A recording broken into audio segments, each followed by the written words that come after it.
Akíwárù. Ọlọ́run wọlé àfáàgbà. Ọlọ́run bá wa kẹ́yà wa Aisha. Amina. Ọlọ́run wọlé àbàbálágége. Rahimahullahu ta'ala. Tó ṣe pé gbogbo ibi tẹ́ ẹ bá gbé mímọ́ gbà láyé ẹ bá ṣe é àdámà bẹ̀. Ọlọ́run wọlé wàhálà wọ̀nyí nípa tọ́lọ́run. Ọlọ́run bá kẹ́yà tọ́lọ́run. Amina. Èyí ń ṣàdúrà náà nù o.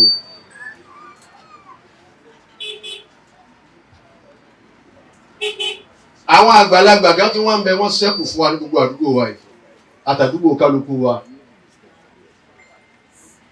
Ọlọ́run bá wa tọ́jú wọn. Amina. Bá wa sí wọn pẹ̀lẹ́pẹ̀lẹ́. Amin. Oga Bello. Yọ bá ń pè igi wó lẹ́yìn ọgbà. Oga Bello igi rẹ̀ wó. Ìyàwó Aisha àti gbogbo ẹ̀yin tẹ́ ẹ̀jọ́ jọmọ ìyá ẹ wò kí ẹ wọlé iná jó.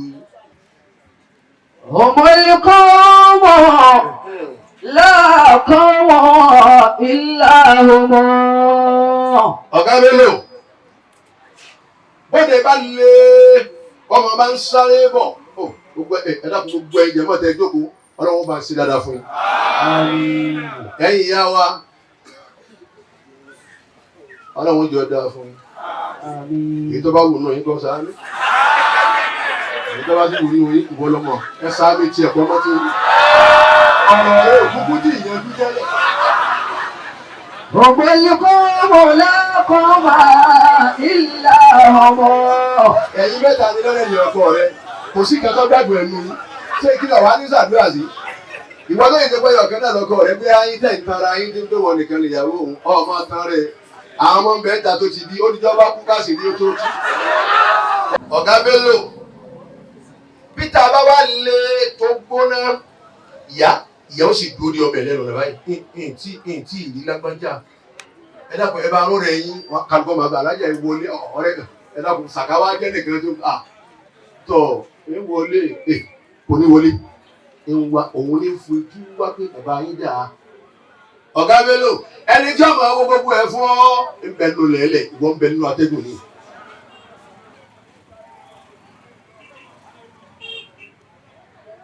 Abdulsalam Adebayo Oga Bello Bello ló kọ rẹ o alúwẹ̀ náà sọ Oga Bello Oga Bello ló wá gbáyé Bello ló kọ yín wàlí ìyá ọlọ́run kan bẹ tẹ́ ń bá yóò kọ ẹni tí máa ṣe wá sí fún yóò wá dúró lọ́kàkẹ́ báwọn ọba wa tí wọ́n ti máa fọ fèrè sáwọn ọba wa lọ́ọ̀kẹ́ òun náà wà dúró lọ́kẹ́. Yàmọ̀ wá pé Bello lasta bi shay'in. Bello lasta bi shay'in. Ẹ̀yin àfa ẹ̀ wí ni ẹ wí. Bello lasta bi shay'in. Bello innaka mayyitun. Bello innaka mayyitun. Bello la tatajabbar. Bello la tatajabbar. Lọ́mọ wa mérí lórí ẹsẹ̀ ọba yìí. Ẹ mọ tẹ́ni ń wí fún ni. Ẹ̀yin tẹ́ bá wáyé máyà. Sọ ọgbẹ̀sìn náà ti ń lọ rẹ̀ jẹ́jẹ́, òun náà mọ̀ wá bí i. Bello. Farabalẹ̀ Bello lasta bi shay'in. Bello lasta bi shay'in. Bello ẹ̀ ó pèlú kọ. Èyí tó ń gbé àwọn bàbá wa ní kí ló ka Hausa. Bello lasta bi shay'in. Bello jẹ́ ìkẹta. Ọba ní bá wí wọn. Ọba ní bá wí wọn. Tẹ́yìn ọba ti wá ní ìdẹ́gbẹ́ gbẹ́sẹ̀ lé. Nígbà tí ẹ̀rọ àwọn ọmọ tó mọ gbómo tí wọ́n fi pa sórí ẹ̀. Bello lasta bi shay'in. Torí pé ìyá tó bí ìyàn. Ìyá sẹ́bínú ojú dídá. Ìyá o. Ìyá sẹ́bínú ojú dídá Abdulsalam Adebayo. Ìyá wa Aisha ni òun lójú ọ̀nà bíbẹ tó fi ń bẹ láyé. فلولا bí ẹ bá sọ láyà Ọ̀gá Bello. لم تكن أنت في الوجود. bí ẹ bá sọ láyà wa Aisha ládùúgbò rí ẹni gbogbo ayé tá a ti mọ Ọ̀gá Bello nísìn ẹnìkan onímọ̀ pé nǹkan jẹ́ Bello. bísíláì mọ́kànlá olúwọ̀lá mọ́kànlá kéèyàn mọ́nu gbé wọn dáàbì kẹta ìyá yìí ló ní ẹnìkan tó lè sọ kò tí ìyá ń bẹ nínú sàárè ní síbùsì. àbí ìtawà fẹ́ kéwì Ọlọ́run fi sàlékún kẹ fún yàwó.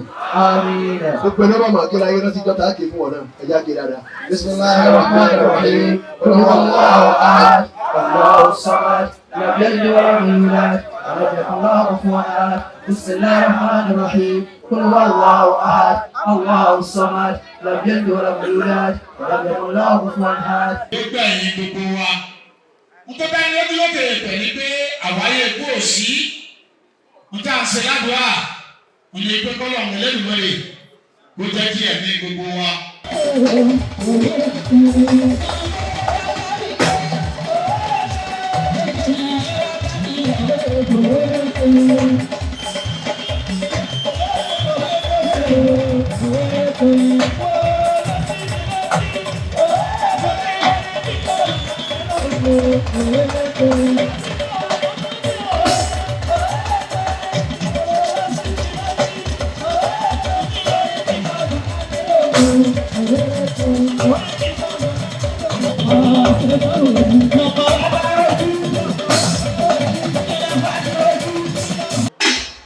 Ọ̀gá Bello ṣọ́nà bàbá sọ̀bí bàbá ìwà ìfẹ́mi wà lóka ikú ló kú ará ìgbà rẹ̀ ọlọ́run kọ ikú ló kú.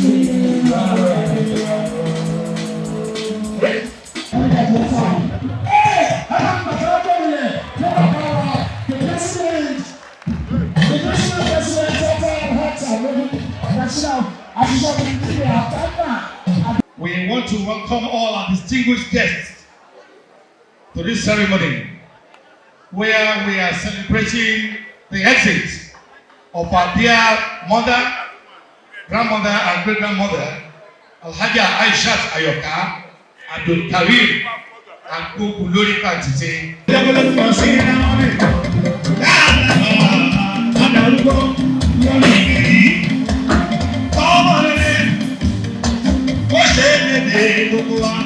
Ìmọ̀lẹ́ ẹsẹ̀ mi ti rí ìbáfọ́lọ́hún ọba.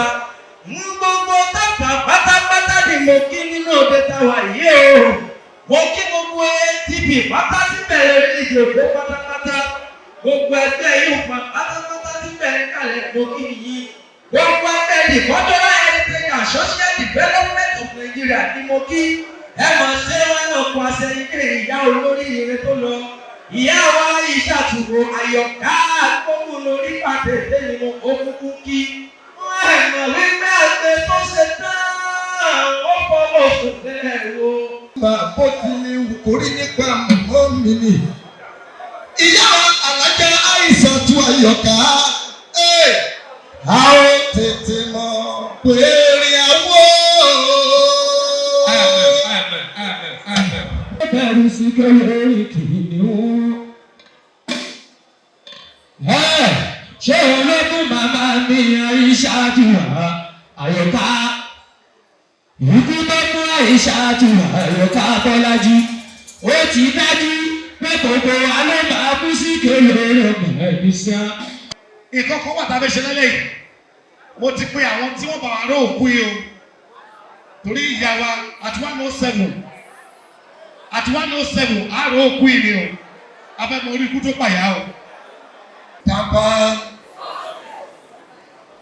Tapan. Tapan. Ọlọ́run wa wà pẹ̀lú gbogbo wa. Gbogbo wa la máa bí ọmọ tó ṣe é yangàn tó yanjú. Ọmọ rere Adégbẹ̀yìn gbogbo wa. Alhaji Ọ̀túnba Adebayo Salami, the chairman board of trustee Tapan worldwide. Congratulations sir. Torí pé Ọlọ́run ní kí ẹgbẹ́ yìí òbíjóbi yín. Ìyá nìyá yìí, Alájà Aishat Àyọ̀ká. Ayoka Abikari, aka Ìyá Àbùlájì. Àwọn abiyamọ rèé, wọ́n pẹ̀lú fi ọjà kun àwa yìí. Bí gbogbo wa ò báyìí tí ì jẹun, ìyẹn gbogbo wa tá à ń tẹ̀lé Ọ̀gá Bello tó jẹ́ ọmọ wọn. Tá a bá ìjẹun, Ìyá Àlàjì ò ní sùn.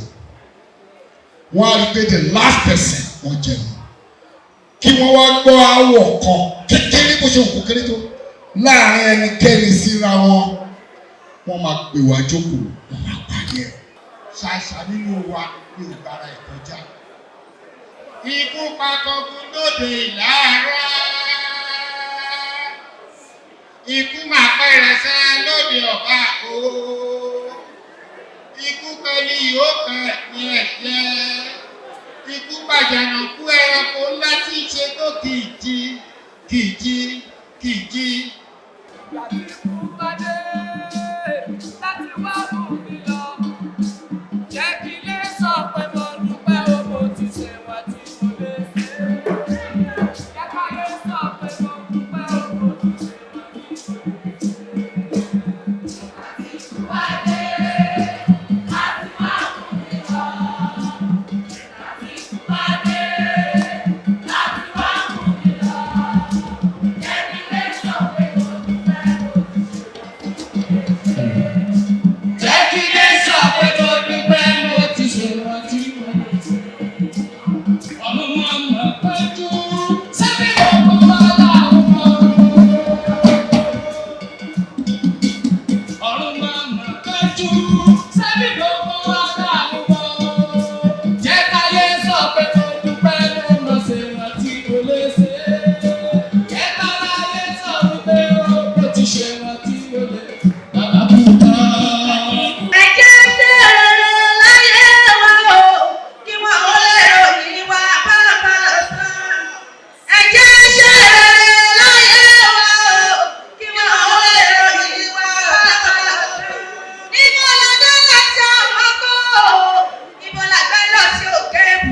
Abẹ́rẹ́sẹ̀ rárá gbẹ́rẹ́rẹ́, báyìí sẹ́tù ọ̀yọ́kẹ́ lọ nílẹ̀ inú. Kò mà sọ́ni tí ó ní kú, kò mà sọ́ni tí ó ní lọ ọ̀run, kò sẹ́ni òkú bá bí òbí dìbòrò.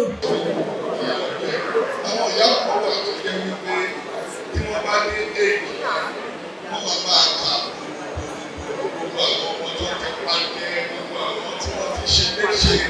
Ṣùgbọ́n èyí bàbá dà kí ló tún kù bẹ́ẹ̀ ọ̀pẹ máa sọ nínú ìyẹn. Wọ́n ní ìkú ọlọ́wọ́ àṣẹ ìṣètò mi. Àdúrà mi ni wípé kí ọlọ́run lè máa rí kó tẹ́ ìyá wa sí afẹ́fẹ́ lórí.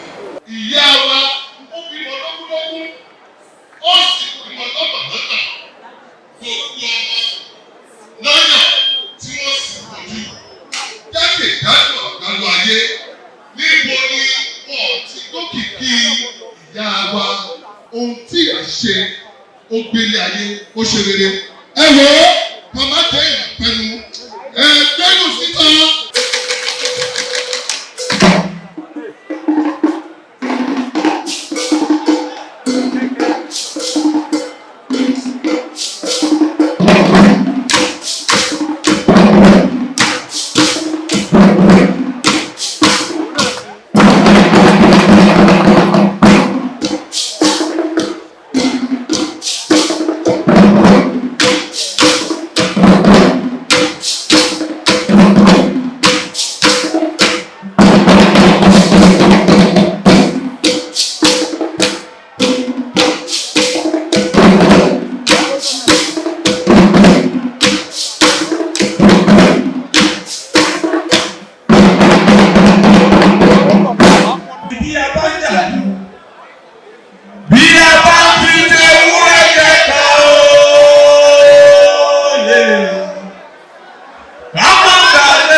gbèsè ni kú ó dá mi lójú. Màmá wa ti ṣe wọn tún lè ṣe ó ti lọ. Gbogbo bàlá màmá láti màmá. Torí pé wọ́n kọ́ wà lọ́rọ̀ sọ. Ẹ jọ̀ọ́ fún gbogbo èèyàn tó láǹfààní láti gbọ́ mi. Fún gbogbo èèyàn tó láǹfààní láti máa wò mí. Torí wọ́n àǹfààní yóò ní sí lọ́dọ̀ mi mọ́. Àdéhùn àǹkì àǹsà kò sí gbogbo tó dé bá sórí ètò síbi tẹ̀ bá gbèsè àwọn ẹgbẹ́ rẹ̀ fún bẹ́ẹ̀.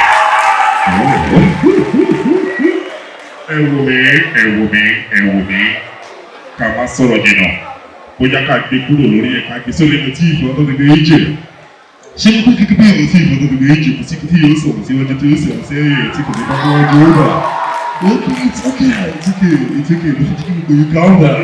Torí ṣe ní ìkìtì ó ṣe ọ̀rọ̀ tí mo sọ. Bí o ṣe sọ̀rọ̀ síwájú kó sọ̀rọ̀ sẹ́yìn. Olówó mi respect àwọn bàbá tó wà ní àná ní àná. Tó ń gbé sórí àfi ìyọwọ́. Àbẹ́ mi rí ní báyìí tẹ̀lé yẹn. Zeri ẹ̀dàgùn ẹ̀zẹ̀rí ẹjẹ́ ká sọ̀rọ̀ síwájú ká sọ̀rọ̀ sẹ́yìn lọ́wọ́ ká Zeri àwọn tó wà ní àyíká náà wà ní láti sọ̀rọ̀ ọlọ́pàá ìgbà tó ojú òtẹ́ wọn àìsàn tó méjì lọ.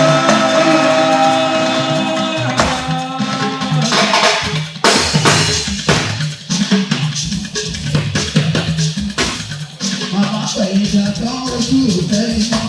Àìsàn tó méjì lọ.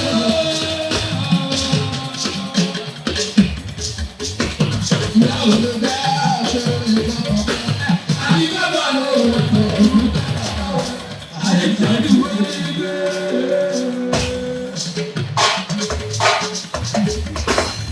Bàbá olùgbé aṣọ ìgbà ọ̀pẹ. Àyíkábà ló rẹ̀ pọ̀ ojú kàkà. Àìsàn tó orí àjọláyé gbogbo ọ̀nà ọ̀nà. Adébáyọ̀ àjọláyé. Ẹ̀jẹ̀ wọn jẹ́ kó jẹ́ kọ́tàdó kákéèké pèpè bí àwọn bàbá sọ̀rọ̀.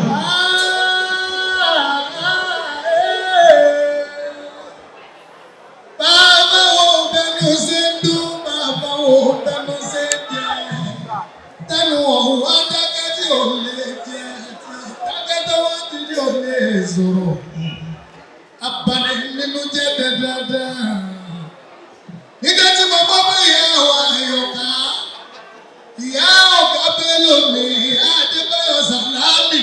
Nígbà tí mo gbọ́ bọ́rọ̀ ńlá kejì, mo sunkún ojú mi fẹ́ rẹlé. Ẹ̀rí ìjọ tí mo rántí pé ìyá mi kú, mo wá gẹ́gẹ́ mo rẹ̀ Yorùbá mi sunkún ìyá mi. Ó dùn mí ọ̀bá àgbàlagbà sún ni. Ọjọ́ mi máa bọ́ wá kúkú fi ọjọ́ mi tá a bá fi dárúgbó tá a fi dárò ìyàwó àìsà. Torí burúkú bẹ́ẹ̀. wọ́n ní alábẹ́ wọn kì í ṣe jẹ́jẹ́ ikú pa bèlè tà sí ọ̀pọ̀ lọ́dún ìyára rẹ̀ má lè fi ọlọ́jọ́ lóde. Bọ̀dá Bello ti ti kú ti mọ́mì wọn kalẹ̀. Níjọ́ tí mọ́mì wọn fẹ́ kú, wọn àti ikú gbà yẹn, ó wá kọrin kan. Nípa òun sì kọ́, ó ní ayé ìbò sí o, ẹgbà mí o, irú ayé wo lè yà wá, irú ẹ̀ṣẹ̀ wo lè yí àṣẹ, irú àyànmọ́ wo lè yí o ayé àkàmọ́ra. Wọ́n á gbé pé ẹ máa ń fi ìyà jẹ Bello. Ẹ máa fi ìyà jọmọ òrukàn tí kò ní bàbá tí kò ní yèyé, kò lára ilé kò lálábàárò, ayé àkàmọ́ra. Mama Mary Bello Salami ọ̀rẹ́. Mama Mary Bello Salami ọ̀rẹ́.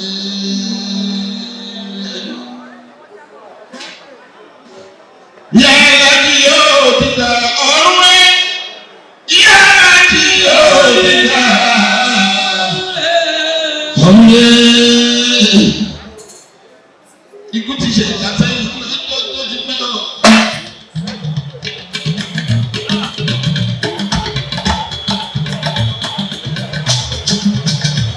Ikú ti ṣe ìdásẹ́yìn lọ́jọ́ tó ti pẹ́.